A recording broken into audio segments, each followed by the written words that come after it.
On Monday, November 24th, 2014, employees of Sony Pictures resumed work like any other day, but today, something was completely off. As soon as they turned on their computers to get to work, their eyes widened in shock. There was panic and mass hysteria all around as they couldn't believe what stared back at them through the computer screens. It was a warning, a deadly warning.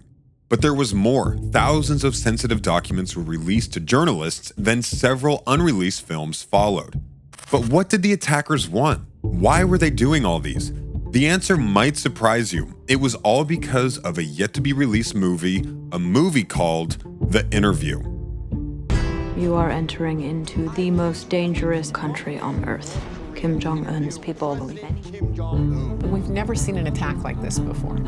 It forced a major Hollywood studio to shut its networks down. In the busy world of Hollywood, where people dream big and sometimes things get pretty ridiculous, there's a story that stands out. Imagine a mix of politics, jokes, and action all rolled into one movie. Well, that's what Seth Rogen and Evan Goldberg cooked up. Both actors are known for being a bit cheeky and always trying to do something new with comedy. And what better place to do it than on the big screen? After they hit it big with This Is the End in 2013, Rogen and Goldberg didn't waste any time. They jumped straight into their next movie project, The Interview. They teamed up with a witty writer named Dan Sterling, and together they came up with a wild idea to make a movie about two bumbling reporters who somehow land an interview with the mysterious leader of North Korea, Kim Jong-un.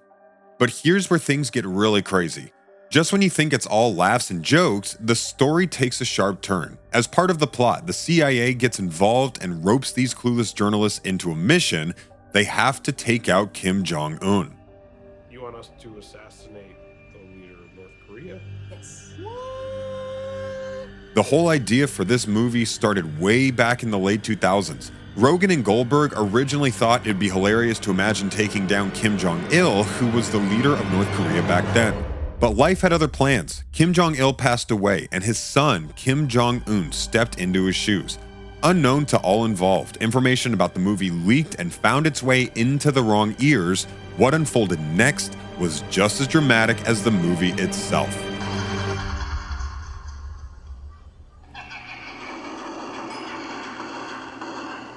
We've already warned you, and this is just the beginning. We will continue till our requests are met. We've obtained all your internal data, including your secrets and top secrets. If you don't obey us, we will release the data shown below to the world. This was the message that employees of Sony Pictures met on their computer screens as soon as they resumed work on Monday morning, the 24th of November in 2014. The data shown below the threat were sensitive information about the staff themselves, their personal details, including bank details. Then there were about 5 unreleased movies which, if leaked, could lose Sony Pictures a lot of money. As a result of the hack on their computers, the staff had to use whiteboards to do their work. The fear and panic was palpable. The executives at Sony were confused on what to do. There was a sense of instant fear throughout Hollywood. On one hand, if they simply shelved the movie, it would be caving into external threats, and this is something the United States is famously known for not doing. But on the other hand, the stolen data were extremely confidential, and if leaked, could mean the end for Sony. However, the attackers didn't waste time after their threats. They swung into action, sending a clear message that they were not to be messed with. Just like that, the leak started. Over the course of several weeks, the hackers posted several waves of files stolen from Sony's computers. The hackers posted 5 Sony movies, 4 unreleased to file sharing networks. They also leaked thousands of confidential documents, everything from private correspondence among Sony executives to salary and performance data about Sony employees. The password-protected files were sent to journalists. By this time, it was getting closer to Christmas, around the time The Interview was supposed to be released, so the attackers seemed increasingly obsessed with forcing Sony to shelf it altogether. A week later, another message obliquely referenced a bitter fate for those who saw The Interview, adding, quote, "Remember the 11th of September 2001. And I think there's mates that we can't breathe. I don't know. I think we're getting hijacked." It was widely taken as a threat of terrorist attack. It's a new form of warfare that we're involved in, and we need to react. The implication of this appears to be even more dangerous than their last threats. This time, the attackers were going to attempt to end the lives of all those who go to the theater to see the movie. Now, a new wave of panic began to rise. Definitely going to keep a lookout, because I say right across the street. Sometimes, in some cases, so inappropriate. It kind of made you feel like it was your fault that you weren't protecting yourself already. The real victims are Sony's employees. Part of what was released to the public could be referred to as office gossip by the staff and executives of Sony Pictures about some of the Hollywood stars in their films. The reason the attackers chose to release these details was in the hopes of dividing Hollywood so ongoing work could cease or bad blood could be created within the industry, kind of destroying a system from within. Amidst the deluge of information, much of the spotlight fell on salacious gossip, offering a peek into the private lives of Hollywood's elite. Executives didn't hold back, one brazenly labeling Angelina Jolie as a minimally talented spoiled brat, while another dismissed actor Kevin Hart with a derogatory slur. Meanwhile, Sony's own employees spared no mercy, lambasting the studio's penchant for formulaic Adam Sandler flicks. Even the revered James Bond franchise didn't escape unscathed, as Gawker unearthed script critiques that shed light on its creative struggles. Yet amidst the scandalous whispers, nuggets of hard-hitting news emerged from the digital ether. Revelations painted a stark picture of gender inequality within Sony's executive ranks. Shockingly, of the 17 Sony executives commanding salaries exceeding $1 million, only one of them was a woman, Sony Pictures co-chair Amy Pascal. Furthermore, email exchanges laid bare the harsh reality of Hollywood's gender pay gap, with indications that Jennifer Lawrence received a lesser paycheck than her male counterparts for her role in American Hustle. It happened, and I saw the difference in pay. I knew that there was no one to blame but myself.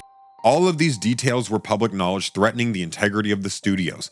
But as the launch date for the interview drew closer, the threats became a lot more deadly. We shouldn't succumb to these threats. What does a proportional response look like to the Sony hack?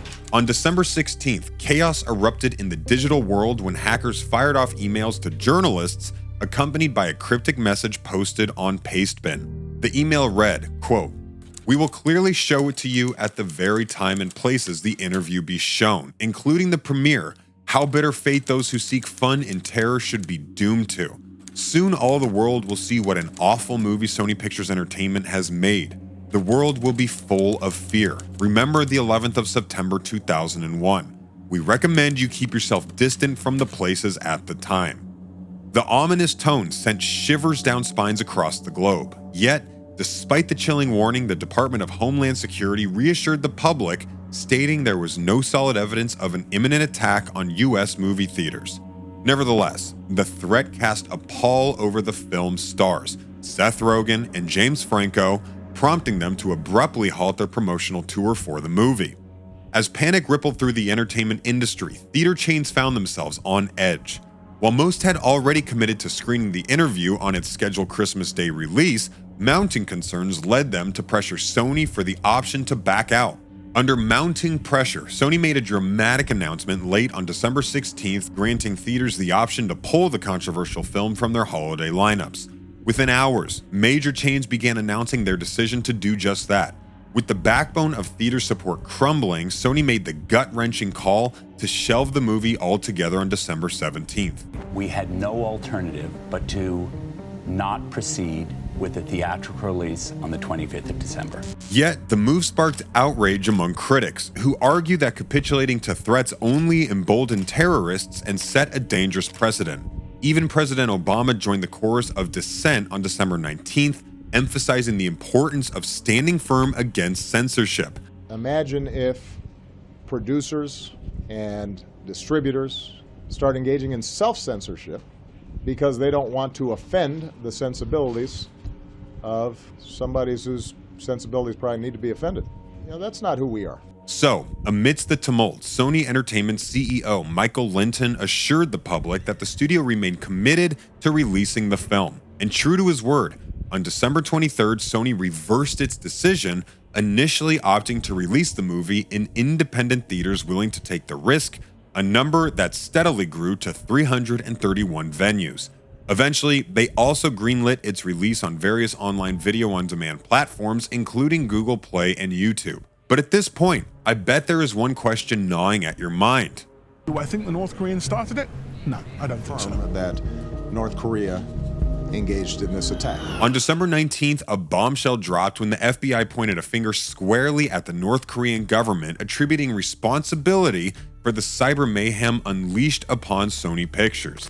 However, this declaration failed to impress security experts who found the evidence presented by the FBI lacking in substance. However, in January of the same year, the plot thickened as the New York Times unearthed a secret operation conducted by the National Security Agency, or NSA.